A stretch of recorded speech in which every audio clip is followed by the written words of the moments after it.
Alright, so I've been getting a lot of questions about the radio I repaired a while back. The Kenwood, I don't remember what model this is now. Oh, the DNX 691 HD that we did the reflow on the board. I did this over a year and a half ago, I think it was.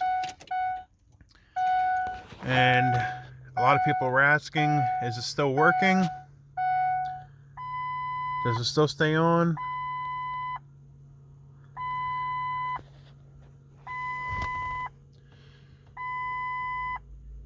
Yes, it does. I've still been using it to this day. Connected.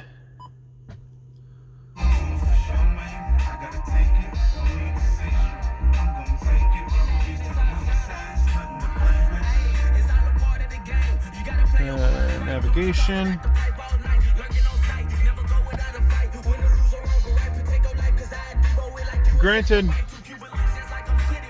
Granted, I have not done any updates to the navigation system, so it is kind of dated as far as the maps go. Some, as you can see, like some of these roads don't even exist on this GPS. But yes, it does still work.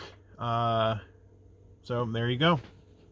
My fix that I did with the reflow of the board did work, and this is over a year and a half now that it's still working without taking it back out and redoing it.